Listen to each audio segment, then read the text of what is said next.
महाराष्ट्र संध्या YouTube news channel आवाज महाराष्ट्राचा channel subscribe करा।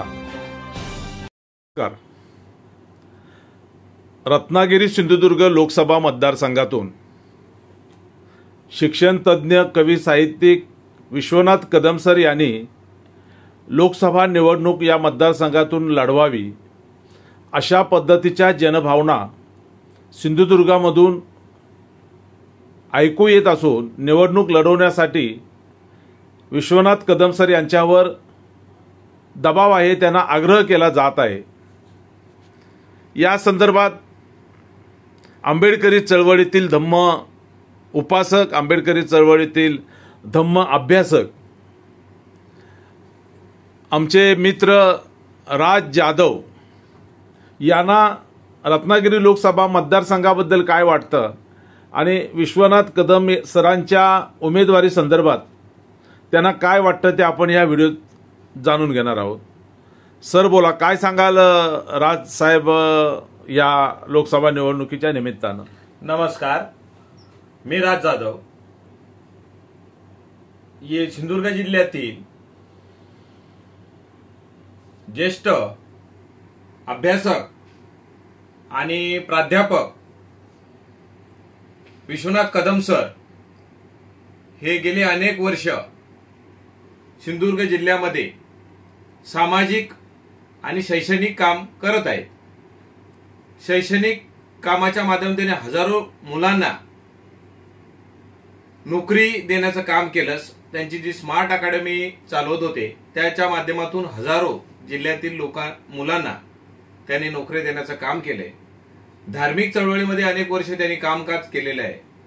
त्यांची सिंधुदुर्ग रत्नागिरी मतदारसंघावर मोठी पकड आहे।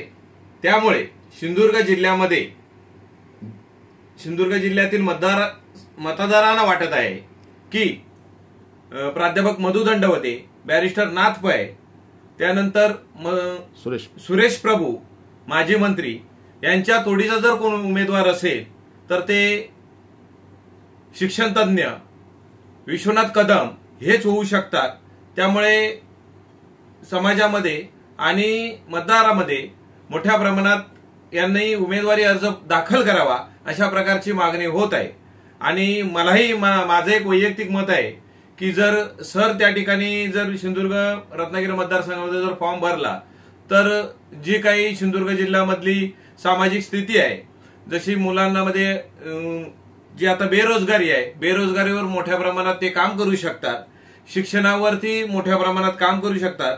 कारण सिंधुदुर्ग जिल्हा हा असा आहे की त्या ठिकाणी 10वी पर्यंतच्या मुलांना 1 नंबरने या महाराष्ट्रामध्ये मुलं पास होतात आणि हा जिल्हा चांगल्या प्रकारे होतो। पण पुढे काय होतं या संदर्भात कोणाला काही माहिती होत नाही। पण अशा प्रकारचं जर शिक्षण तज्ञांना जर या मतदारसंघामध्ये जर भाग घेतला आणि त्यांना जर या ठिकाणी फॉर्म भरला त्यांनी, तर खरोखरच मला वाटतं की या ठिकाणची बेरोजगारी असेल, त्या ठिकाणी जे काही होणारे शेतीचे लोकांचे प्रश्न असतील, रोजगाराचे प्रश्न असतील, तर सर आपल्या माध्यमातून ते संसदेमध्ये मांडू शकतात आणि ते सोडू शकतात, असं एक माझं वैयक्तिक मत आहे। या संदर्भात लोकसभा निवडणुकीला आपण फॉर्म भरावा आणि निवडणूक लढवावी या संदर्भात आपलं आणि प्राध्यापक विश्वनाथ सरांचं आपलं काही बोलणं झालंय का? या संदर्भात सरांचा आणि माझं बोलणं झालेलं आहे। सरांवर मोठ्या प्रमाणात जिल्ह्यातील जे काही तज्ञ मंडळी आहेत ती सरांना फॉर्म भरण्यासाठी आग्रह करतात असं त्यांचं म्हणणं होतं। आणि माझंही वैयक्तिक असं म्हणणं आहे की सरांनी या रत्नागिरी आणि सिंधुदुर्ग मतदारसंघातून फॉर्म भरून या ठिकाणी आपली कुवत दाखवावी, ताकद दाखवावी, जेणेकरून मला असं वाटतं की या ठिकाणी जो काही उभाटा गटाचा उमेदवार असेल आणि बीजेपीचा उमेदवार असेल तर त्याच्या तोडीस तोड म्हणून हे शिक्षण तज्ञ विश्वनाथ कदम सर हे त्या ठिकाणी भाग घेतल्यानंतर तिरंगी लढत होऊ शकते असं माझं ठाम मत आहे। जिल्ह्यातील अनेक तरुण सरांच्या प्रचारासाठी तयार आहेत। फक्त सरांनी फॉर्म भरणं एवढंच गरजेचं आहे।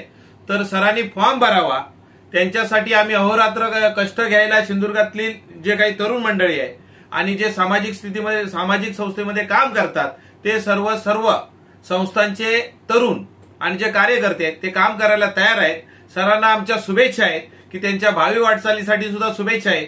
जरी एखाद्या वेळेला या लोकसभेमध्ये सरांना यश आले नाही तरी विधानसभेमध्ये मात्र आपल्या त्या ठिकाणी 3 आमदार निवडून येऊ शकतात, एवढी भक्कम स्थिती या ठिकाणी तयार झालेली आहे. विधानसभेची सुद्धा अशाच पद्धतीची चर्चा ऐकायला मिळते. आंबेडकरी समूहाच्या वतीनं सिंधुदुर्गमध्ये असलेल्या 3 मतदारसंघात उमेदवार उभं करण्याची जोरदार चर्चा चालू आहे, त्याबद्दल काय सांगाल?